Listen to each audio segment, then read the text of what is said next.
Yun oh, with condense. Wow. Nabili po ng ano, yung with condense po. With milk. Ito. Ilan kuya? Isa lang.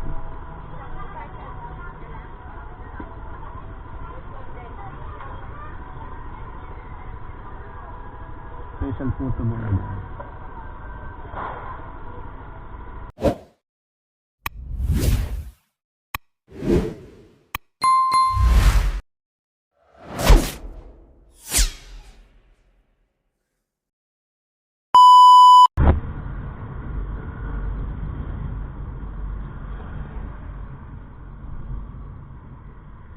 So what is up mga boss, mga idol? So magandang gabi sa inyong lahat. So nandito ako ngayon sa San Pedro, Laguna dahil naghahanap ako ng puto bongbong. Dahil balita ay dito raw maraming nagtitinda ng puto bongbong sa plaza ng San Pedro. Kaya naman samahan niyo ko guys, hanapin natin yung mga nagtitinda ng puto bongbong dito dahil matagal na ako nagtikrave ng puto bongbong. So tingnan natin dahil may nakapag-inform sa akin na dito raw sa lugar na to, sa plaza, ay nakahilera yung mga nagtitinda kapag gabi ng puto bongbong. Kaya naman, so tara, let's go mga bossing. Hanap tayo ng puto bongbong dito. So nandito na ako sa may tapat ng munisipyo. Ang sabi nila malapit lang sa may simbahan eh. Yung sa may lumang munisipyo dito sa plaza ng San Pedro. Ayan, so nandito tayo ngayon sa may loob. So sana matumbok natin kaagad para hindi tayo mahirapang maghanap ng ating iuuwing pasalubong, no? Saka meron daw dito mga nagtitinda ng bibingka eh. Yun ang masarap, yung puto bongbong at saka bibingka, lalo na ngayong magpapasko, no? Dahil alam naman natin lahat na kapag ka magpapasko ay kaakibat at talagang kasama sa panahon ang puto bongbong. Alright, nandito na tayo sa may plaza. So tingnan natin saan kaya nakapwesto yung mga puto bongbong na yun. So ang oras natin mga bossing is 9:20 ng gabi. Kaka-out ko lang galing trabaho, kaya yun, ito na siguro. Yun, ito nga mga bossing oh. Isa, dalawa, tatlo, apat, lima. So 5 mesa sila dito oh. Ayun, may mga Lea Mendoza, special bibingka and puto bongbong. So ito na nga guys, ito na ating hinahanap mga bossing. So ito na, ayun si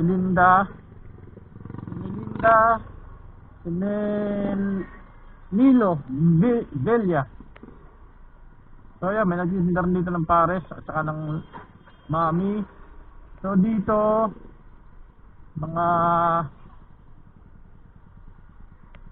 barbecue naman dito, barbecue, mga ulam.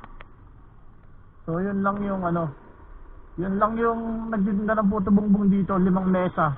Pero sabi nila dumadami pa daw yan kapag malapit na ang Pasko.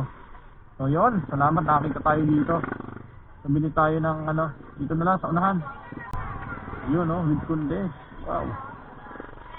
Bili po ng yung with condense po. With milk. Ito. Ilan kuya? Isa lang.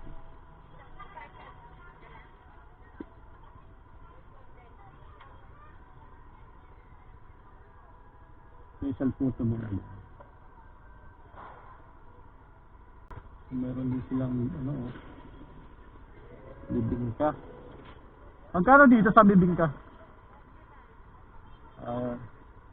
Saka isa po niyan.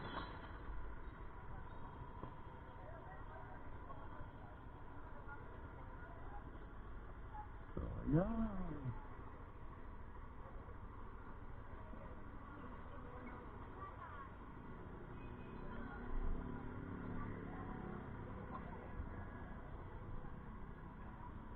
Yung sa kabila, puto bongbong din ba yun? Doon?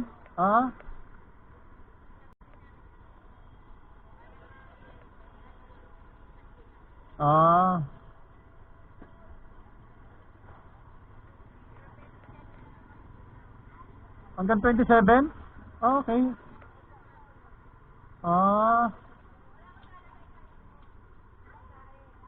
Yung kabilang kanto na yon, yung kabila. Puto Bongbong din yon. Ito, yung kabila nito. Oo. Kasamahan din yun. Ah.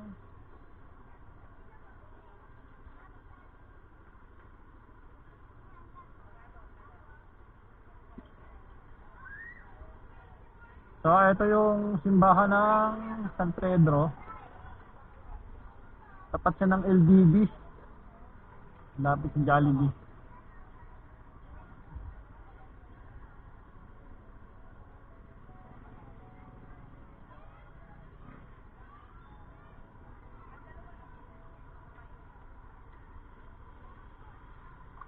Ito ba, mainit pa ba to?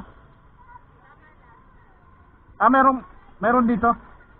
Ito na yon. Sige, ito na lang.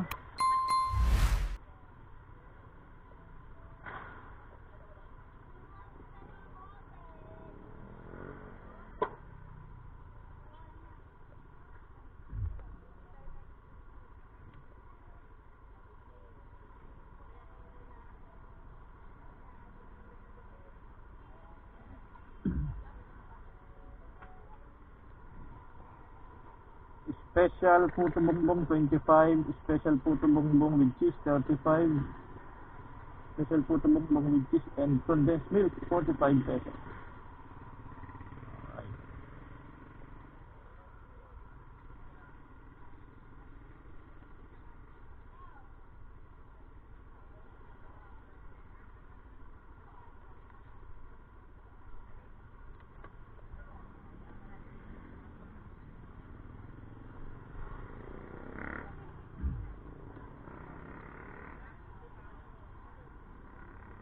Salamat po. Alright, so nakabili na tayo ng Puto Bongbong at saka isang anong tawag dito? Bibingka. Alright, so guys, dito lang yan sa tapat ng Jollibee, simbahan ng San Pedro. Dito sa San Pedro Apostol, Paris.